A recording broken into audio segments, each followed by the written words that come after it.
Hello नमस्कार दोस्तों, स्वागत है आप सभी का ड्रीम एग्जाम स्टडी प्लेटफॉर्म पर। दोस्तों आज हम इस वीडियो में देखने वाले हैं यूपी पुलिस री एग्जाम का दोस्तों हिंदी भाषा का प्रैक्टिस सेट नंबर 6। इसमें दोस्तों जो फोकस टॉपिक होने वाला है हमारा वो होने वाला है हिंदी साहित्य। तो दोस्तों वीडियो को शुरू करने से पहले आपसे एक निवेदन है कि यदि आप चैनल पर नए हैं तो चैनल को सब्सक्राइब जरूर कर लीजिए और साथ में बेल आइकन भी दबा लीजिए ताकि जब भी हम अगला वीडियो अपलोड करें आप तक नोटिफिकेशन सबसे पहले पहुंच जाए। चलिए दोस्तों वीडियो को शुरू करते हैं। दोस्तों पहला क्वेश्चन है, चंद्रकांता उपन्यास के लेखक कौन है? देवकीनंदन खत्री, शरत चंद्र, गोपाल राम गहमरी या दोस्तों कौशिक? बताइए, जो चंद्रकांता उपन्यास है इसके लेखक कौन है? दोस्तों यदि बात करें हम गोपाल राम गहमरी जी की तो दोस्तों ये उपन्यासकार थे। क्या थे? उपन्यासकार थे। और ये दोस्तों जासूसी उपन्यास लिखने के लिए क्या थे? जासूसी उपन्यास, जासूसी प्रकार के उपन्यास लिखने के लिए फेमस थे। इनकी एक महत्वपूर्ण पत्रिका है जिसका नाम है दोस्तों जासूसी। क्या नाम है? जासूसी। ये बात भी, जासूस या जासूसी, ये बात भी आप थोड़ा याद रखिएगा। बात करें दोस्तों शरत चंद्र जी की तो ये क्या थे? ये बांग्ला भाषा के उपन्यासकार थे। कहाँ के दोस्तों? बांग्ला भाषा के उपन्यासकार थे। इस बात को भी याद रखिएगा। इस क्वेश्चन का जो सही आंसर है वह ऑप्शन ए हो जाएगा। जो चंद्रकांता उपन्यास है वह देवकीनंदन खत्री जी का उपन्यास है। दोस्तों क्वेश्चन नंबर 2, चंद्रकांता संतति किस प्रकार का उपन्यास है? जासूसी उपन्यास है, सामाजिक उपन्यास है, तिलिस्मी एआरी उपन्यास है या दोस्तों मनोवैज्ञानिक उपन्यास है? बताइए, जो चंद्रकांता संतति है यह कैसा उपन्यास है? तो दोस्तों ये कैसा उपन्यास है? यह दोस्तों तिलस्मी अय्यारी उपन्यास है। कैसा है? तिलस्मी अय्यारी उपन्यास है। यह भी दोस्तों किसका है? देवकीनंदन खत्री जी का ही है। ऑप्शन सी इस क्वेश्चन का क्या हो जाएगा? राइट आंसर हो जाएगा। दोस्तों क्वेश्चन नंबर 3, हिंदी में जासूसी उपन्यासों के प्रसिद्ध लेखक रहे हैं देवकीनंदन खत्री, गोपाल राम गहमरी, जीपी श्रीवास्तव या दोस्तों सुदर्शन? बताइए, हिंदी भाषा में जो जासूसी उपन्यास हैं इनके जो प्रसिद्ध लेखक कौन रहे हैं? दोस्तों अभी मैंने आपको बताया है कौन रहे हैं इसके प्रसिद्ध लेखक। इसके रहे हैं दोस्तों प्रसिद्ध लेखक ऑप्शन बी, गोपाल राम गहमरी जी रहे हैं। यानी ऑप्शन बी क्या हो जाएगा? राइट आंसर हो जाएगा। क्वेश्चन नंबर 4, शेखर एक जीवनी किस विधा की पुस्तक है? तो शेखर एक जीवनी किस विधा की पुस्तक है? क्या दोस्तों यह आत्मकथा है, जीवनी है, उपन्यास है या दोस्तों नाटक है? बताइए दोस्तों यह क्या है? तो दोस्तों जो शेखर एक जीवनी यह सच्चिदानंद हीरानंद वात्स्यायन यानी अज्ञेय, जिनको अज्ञेय के नाम से जाना जाता है, उनका यह क्या है? एक उपन्यास है। क्या है दोस्तों? उपन्यास है। और कैसा उपन्यास है? मनोविश्लेषणात्मक उपन्यास है। कैसा है दोस्तों? मनोविश्लेषणात्मक उपन्यास है। इस बात को याद रखिएगा। दोस्तों आगे बढ़ते हैं। दोस्तों क्वेश्चन नंबर 5, इनमें से कौन सा उपन्यास अज्ञेय का है? करबला, नदी के द्वीप, मछली मरी हुई या दोस्तों राग दरबारी? बताइए, इस क्वेश्चन का सही आंसर बताइए क्या हो जाएगा? इनमें से कौन सा उपन्यास है जो किसका है? अज्ञेय जी का है। बताइए दोस्तों, राग दरबारी की बात कर लें तो राग दरबारी किसका है? श्रीलाल शुक्ल का है। किसका है दोस्तों? श्रीलाल शुक्ल जी का है। ये एक व्यंग है। कैसा है दोस्तों? व्यंग रचना है। कैसी है दोस्तों? व्यंग रचना है। यदि आपसे कभी पूछ ले दोस्तों, राग दरबारी के लिए जो श्रीलाल जी थे इनको 1969 में साहित्य अकादमी पुरस्कार भी मिला। क्या मिला?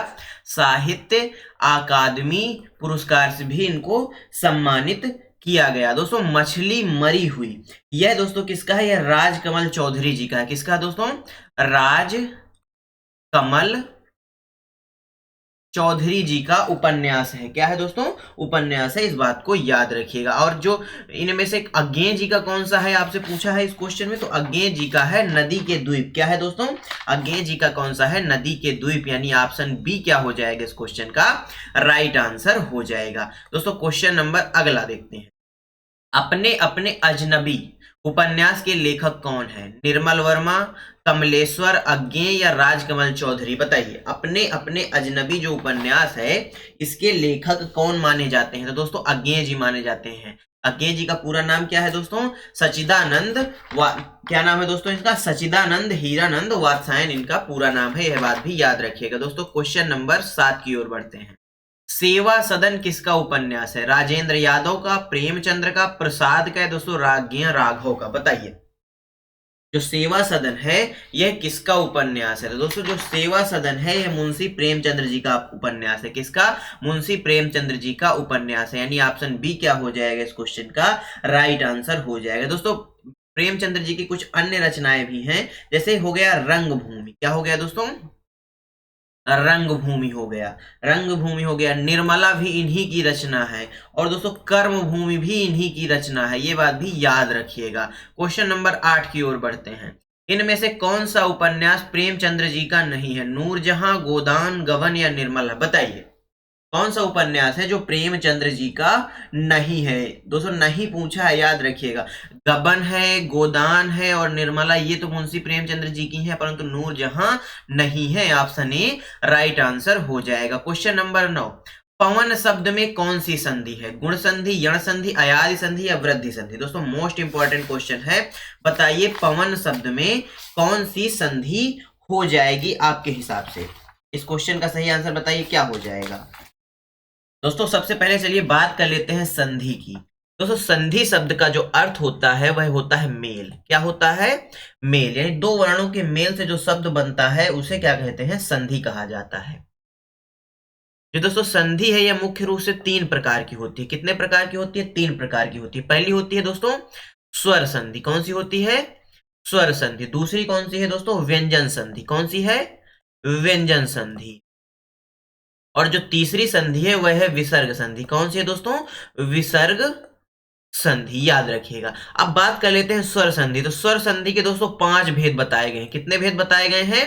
5 भेद बताए गए हैं। जो पहला भेद है वह है दोस्तों दीर्घ स्वर संधि। कौन सी दोस्तों? दीर्घ स्वर संधि। दूसरा है दोस्तों गुण स्वर संधि। क्या है दोस्तों? गुण स्वर संधि। तीसरा है दोस्तों वृद्धि स्वर संधि। कौन सी? वृद्धि स्वर संधि। और चौथे की बात करें यदि, तो चौथा है दोस्तों यण स्वर संधि और पांचवा है अयादि स्वर संधि। यह बात भी आप याद रखिएगा। दोस्तों पवन, पवन शब्द में आपसे पूछा है कि पवन शब्द में कौन सी संधि है। यह इंपॉर्टेंट क्वेश्चन है परीक्षा की दृष्टि से। दोस्तों पवन जो शब्द है इसमें जो संधि है वह गुण संधि है। कौन सी संधि है? गुण संधि है। और इसका जो संधि विच्छेद होगा वो पो जमा अन होगा। क्या होगा? पो जमा अन होगा। यहां पर दोस्तों ओ और आ मिलके क्या बनाते हैं? वा बनाते हैं। इस बात को याद रखिएगा। यानी पवन, इसका संधि विच्छेद क्या हो, ये इसकी इसमें संधि कौन सी हो गई? पवन संधि। माफ करिएगा, गुण संधि नहीं होगी बल्कि अयादि संधि होगी। यहाँ पर थोड़ा गलत हो गया है, तो दोस्तों ऑप्शन सी होगा। गुण संधि नहीं होगी बल्कि अयादि संधि होगी। इसका जो संधि विच्छेद है वह पो जमा अन होगा और यहाँ पर दोस्तों औ बनेगा। क्या बनेगा? औ बनेगा और यह बन जाएगा पवन। क्या बन जाएगा? पवन। ऑप्शन सी क्या हो जाएगा इस क्वेश्चन का? एकदम राइट आंसर हो जाएगा। गुण संधि यहां पर नहीं होगी। दोस्तों अब गुण संधि गलत हुआ है तो गुण संधि के लिए थोड़ा बता देते हैं, नियम बता देते हैं आपको। तो गुण संधि का जो नियम है वह यह कहता है कि छोटा आ या बड़ा आ के बाद दोस्तों ई और ई या ऊ आए तो वहां पर दोस्तों गुण संधि होती है। यह बात याद रखिएगा। आइए आगे बढ़ते हैं। Question number 10।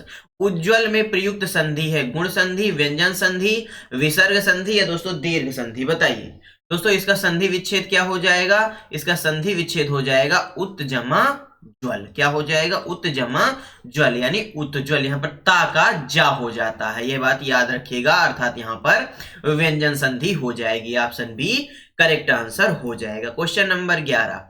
अन्वेषण का संधि शुद्ध संधि विच्छेद है अन्वेदमणा, अन्वेजमा सण, अनुजमा वेषण या अनुजमा एषण? बताइए अन्वेषण का जो शुद्ध संधि विच्छेद हो जाएगा वह क्या हो जाएगा? अनुजमा एषण हो जाएगा। ऑप्शन डी राइट आंसर हो जाएगा। क्वेश्चन नंबर दोस्तों यण संधि। Question number 12। यण संधि का संबंध किस संधि विशेष से है? व्यंजन संधि से, विसर्ग संधि से, स्वर संधि से है या दोस्तों दीर्घ संधि से? बताइए। यानी दोस्तों इसमें पूछा है कि यण संधि किसका भाग है। दोस्तों यण संधि किसका भाग है? स्वर संधि का भाग है। अभी मैंने आपको बताया है स्वर संधि 5 प्रकार की होती है। दीर्घ स्वर संधि, दीर्घ स्वर संधि, गुण स्वर संधि, वृद्धि स्वर संधि, यण संधि और दोस्तों अयादि संधि। Next question. न ओढ़ा का संधि विच्छेद होगा। नौ जमा ओढ़ा, नौ जमा डा, या नौ जमा ओढ़ा, या दोस्तों ना जमा ओढ़ा। बताइए, न ओढ़ा का जो संधि विच्छेद हो जाएगा वह क्या हो जाएगा? तो दोस्तों इसका जो संधि विच्छेद है नौ जमा ऊढ़ा हो जाएगा, यानी ऑप्शन सी करेक्ट आंसर हो जाएगा। क्वेश्चन नंबर 14, चतुर विद्यार्थी से प्रश्न पूछो, वाक्य में विशेषण कौन सा है? दोस्तों चतुर विद्यार्थी से आप प्रश्न पूछिए, इस वाक्य में विशेषण कौन सा है? दोस्तों विशेषण की सबसे पहले बात कर लेते हैं। तो दोस्तों जो संज्ञा व सर्वनाम शब्दों की विशेषता बताते हैं, किसकी दोस्तों? संज्ञा व सर्वनाम, किसकी? संज्ञा व सर्वनाम शब्दों की क्या करते हैं? विशेषता बताते हैं, उनके गुण, दोष, संख्या या परिमाण बताते हैं। उन्हें क्या कहा जाता है दोस्तों? उन्हें कहा जाता है विशेषण कहा जाता है। और विशेषण दोस्तों चार प्रकार के बताए गए हैं। कौन कौन से दोस्तों? गुणवाचक विशेषण, गुणवाचक विशेषण हो गया, संख्यावाचक विशेषण हो गया, संख्यावाचक विशेषण हो गया दोस्तों, संख्यावाचक के बाद परिमाणवाचक हो गया। कौन सा हो गया? परिमाणवाचक विशेषण हो गया, परिमाणवाचक हो गया। और जो चौथा बताया जाता है दोस्तों उसको सार्वनामिक विशेषण कहा जाता है। क्या कहा जाता है? सार्वनामिक विशेषण। और कुछ विद्वान इसको दोस्तों संकेतवाचक विशेषण भी कहते हैं, यह बात याद रखिएगा।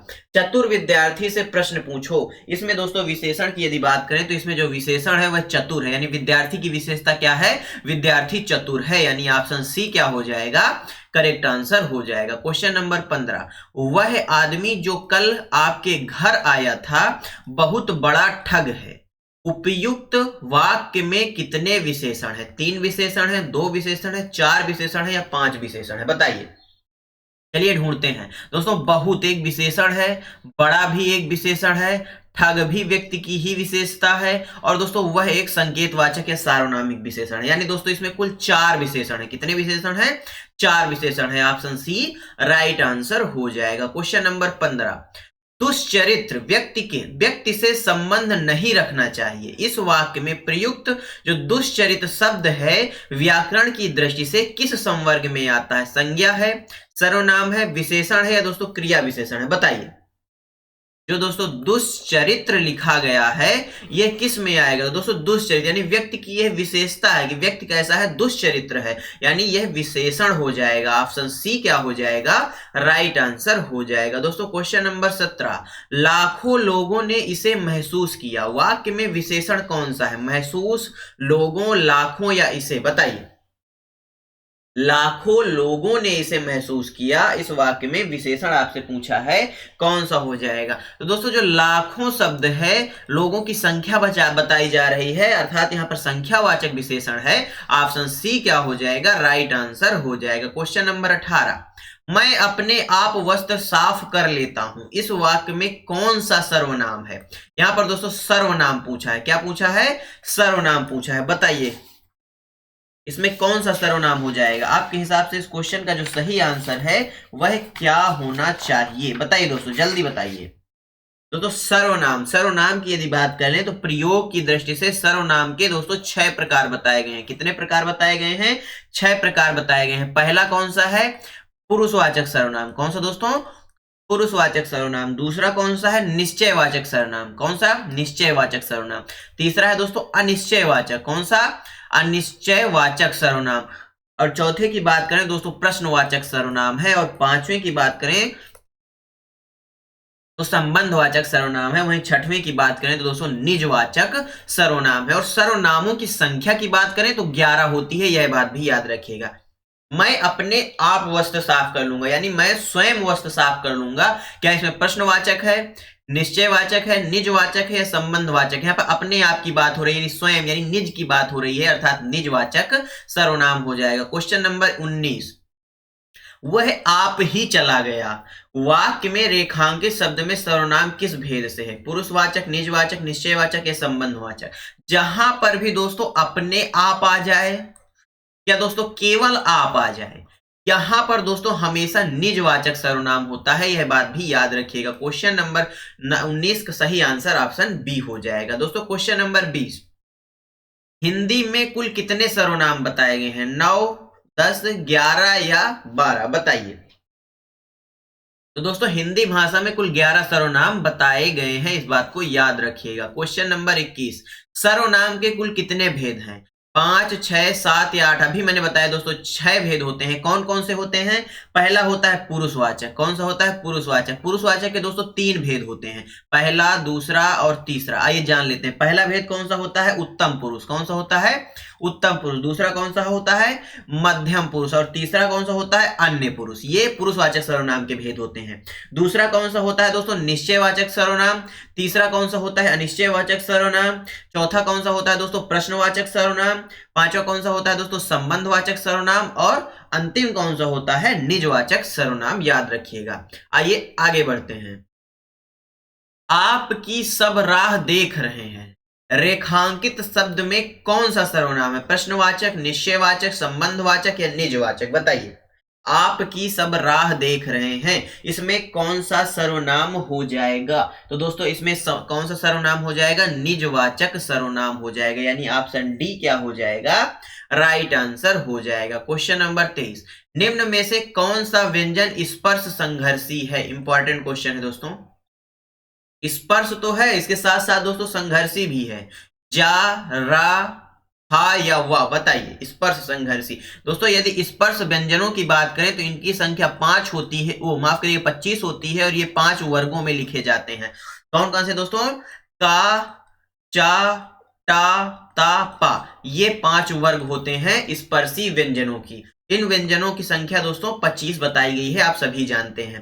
लेकिन यहाँ पर स्पर्श संघर्षी पूछा है, तो दोस्तों स्पर्श संघर्षी जो व्यंजन होते हैं वह चा वर्ग के होते हैं। किस वर्ग के? चा वर्ग के होते हैं, यानी चा, छा, जा, झा, इया। क्या यह होता है? बिल्कुल यही होता है। अर्थात स्पर्श संघर्षी व्यंजन कौन से हो जाएंगे? ऑप्शन ए, स्पर्श संघर्षी व्यंजन जा हो जाएगा। कौन सा हो जाएगा दोस्तों? जा हो जाएगा। अर्थात इस क्वेश्चन का जो सही आंसर है वह कौन सा हो जाएगा? वह ऑप्शन कौन सा हो जाएगा दोस्तों? वह ऑप्शन ए हो जाएगा। क्या हो जाएगा? ए हो जाएगा। दोस्तों क्वेश्चन नंबर 24, विसर्ग से बना शब्द कौन सा है?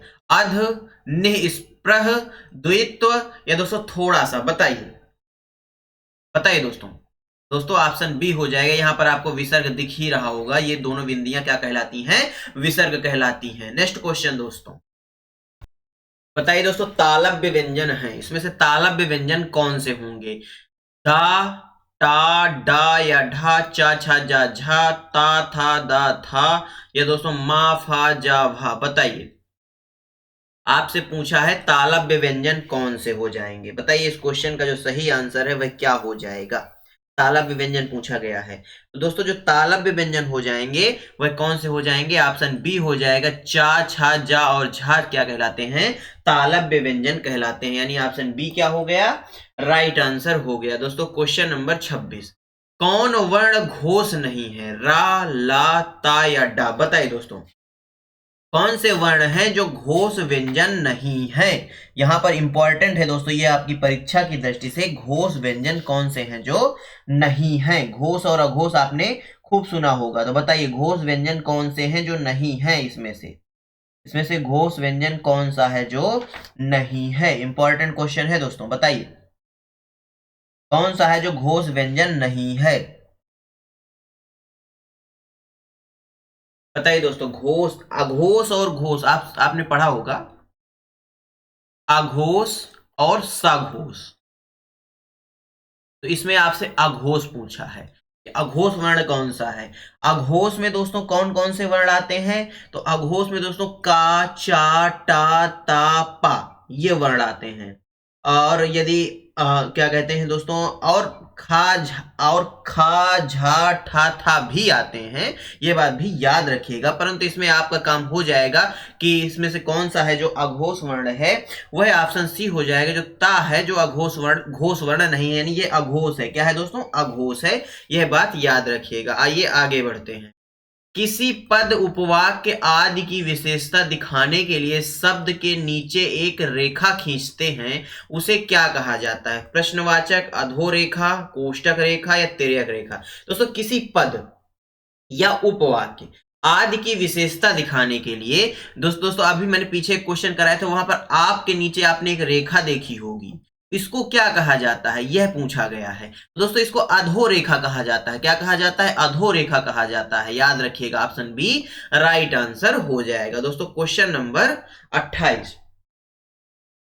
दोस्तों मुझे बाहर जाना है, ये दोस्तों यहां पर ये रेखांकित है, याद रखिए रेखांकित चिन्ह को पहचानिए। ये रेखांकित है, इस चिन्ह को पहचानना है। पूर्ण विराम है, अल्प विराम है, प्रश्नवाचक है या लाघव चिन्ह है। तो दोस्तों ये पूर्ण विराम है। कैसा विराम है, पूर्ण विराम चिन्ह है। ऑप्शन ए करेक्ट आंसर हो जाएगा। दोस्तों क्वेश्चन नंबर 29, निम्नलिखित में से निर्देशक चिन्ह कौन सा है। दोस्तों निर्देशक, जो चिन्ह निर्देश दे रहा हो, ये क्या है दोस्तों, प्रश्नवाचक है। ये क्या है, पूर्ण विराम है। ये कौन सा है दोस्तों, इसका आप मुझे बताइए। और ये है आपका निर्देशक चिन्ह, और इसको दोस्तों विवरणात्मक चिन्ह कहा जाता है। इस प्रकार का चिन्ह मिल जाए, याद रखिएगा। इस क्वेश्चन का सही आंसर ऑप्शन डी हो जाएगा। क्वेश्चन नंबर 30, निम्नलिखित में से कौन सा शब्द समूहवाचक संज्ञा है। इंपॉर्टेंट है दोस्तों क्वेश्चन। यहां पर संज्ञा से पूछा गया है प्रश्न कि समूहवाचक संज्ञा कौन सी है। दोस्तों संज्ञा, जो संज्ञा शब्द कौन से होते हैं, किसी व्यक्ति, वस्तु, स्थान या भाव के नाम को क्या कहा जाता है दोस्तों, संज्ञा कहा जाता है। ये बात तो आप दोस्तों बचपन से ही पढ़ते चले आ रहे हैं। दोस्तों संज्ञा, संज्ञा के कितने भेद, यदि आपसे पूछ ले कि संज्ञा के कितने प्रकार बताए गए हैं, तो बताइए दोस्तों संज्ञा के कितने प्रकार बताए गए हैं। तो संज्ञा के दोस्तों मुख्यतः 4 प्रकार बताए गए हैं। कौन कौन से, व्यक्तिवाचक संज्ञा, व्यक्तिवाचक संज्ञा हो गया, जातिवाचक संज्ञा हो गया, दोस्तों समूहवाचक संज्ञा हो गया, समूहवाचक संज्ञा हो गया, भाववाचक संज्ञा हो गया। दोस्तों 5 भेद होते हैं। और दोस्तों एक होता है द्रव्यवाचक संज्ञा। कितने कितने भेद बताए गए हैं, 5, यानी द्रव्यवाचक संज्ञा भी होती है। यह बात भी याद रखिए। उसके लिए सॉरी, थोड़ा गलत बता दिया मैंने कि 4 होते हैं। ये नोट कर लीजिएगा, 5 प्रकार बताए गए हैं। व्यक्तिवाचक, जातिवाचक, भाववाचक, समूहवाचक, द्रव्यवाचक, ये बात याद रखिएगा। इसमें पूछा गया कौन सा समूहवाचक संज्ञा नहीं है। दोस्तों दौड़ समूहवाचक संज्ञा नहीं है। सभा दोस्तों समूह में होती है, कक्षा भी समूह में होती है, भीड़ भी समूह में होती है। तो दौड़ समूह में नहीं होती, यानी ऑप्शन डी क्या हो जाएगा, राइट आंसर हो जाएगा। निम्नलिखित में से कौन सा शब्द द्रव्यवाचक संज्ञा है। खटाई, मिठाई, दूध या ठंड, बताइए। द्रव्यवाचक संज्ञा, तो दोस्तों जो दूध है यह एक द्रव्यवाचक संज्ञा है, यानी एक पदार्थवाचक संज्ञा है। क्वेश्चन नंबर दोस्तों 32, निम्नलिखित विशेषणों में से आपको संज्ञा की पहचान करनी है। आसमानी, नियमित, पाश्चात्य, अनुशासन, बताइए। इन विशेषणों में संज्ञा कौन सा है। दोस्तों अनुशासन क्या है, एक संज्ञा है। ऑप्शन डी राइट आंसर हो जाएगा। क्वेश्चन नंबर 33, दोस्तों भील का स्त्रीलिंग है। भालू, भीलनी, भीलिनी, या दोस्तों भालना, बताइए भील का स्त्रीलिंग शब्द कौन सा हो जाएगा।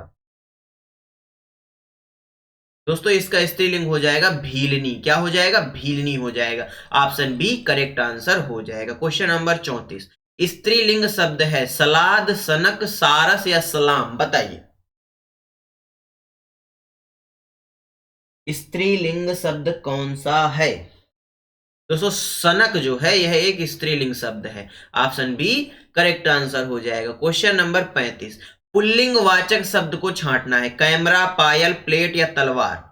दोस्तों कैमरा क्या है, एक पुल्लिंग वाचक शब्द है, यानी ऑप्शन ए राइट आंसर हो जाएगा। क्वेश्चन नंबर 36, निम्नलिखित शब्दों में से कौन सा शब्द सदैव बहुवचन में रहता है। लड़का, प्राण, घोड़ी या चिड़िया। दोस्तों जो प्राण है, आंसू है, ये सभी क्या होते हैं दोस्तों, सभी हमेशा बहुवचन में रहते हैं। यह बात भी याद रखिएगा। सम्मान सूचक शब्द भी हमेशा बहुवचन में प्रयोग होते हैं, इस बात को भी याद रखिएगा। क्वेश्चन नंबर 37, स्त्रीलिंग पुल्लिंग का कौन सा जोड़ा सही नहीं है। देव का देवी, मामा का मामी, कांत का कांति या गधा का गधी, बताइए। स्त्रीलिंग और पुल्लिंग का कौन सा जोड़ा है जो सही नहीं है। तो दोस्तों कांत का कांति यह सही जोड़ा नहीं है। Option C right answer. Question number 38, निम्न में से स्त्रीलिंग शब्द कौन सा है। शोभा, शस्त्र, पालन या नृत्य, बताइए। तो शोभा दोस्तों क्या है, एक स्त्रीलिंग शब्द है। ऑप्शन ए राइट आंसर हो जाएगा। दोस्तों धन्यवाद आप सभी का हमारे साथ बने रहने के लिए। दोस्तों आज का यह वीडियो आपको कैसा लगा हमें कमेंट बॉक्स में जरूर बताइएगा। वीडियो अच्छा लगा हो वीडियो को लाइक कर दीजिए, अपने दोस्तों के साथ शेयर कर दीजिए। और हाँ दोस्तों, यदि आप चैनल पर नए हैं तो चैनल को सब्सक्राइब करना मत भूलिएगा, आपको यहाँ पर ऐसा ही कंटेंट मिलता रहेगा। चलिए मिलते हैं आपसे अगले वीडियो में, तब तक के लिए जय हिंद जय भारत। अपना और अपनों का ख्याल रखिए, सभी का सम्मान करिए। धन्यवाद दोस्तों।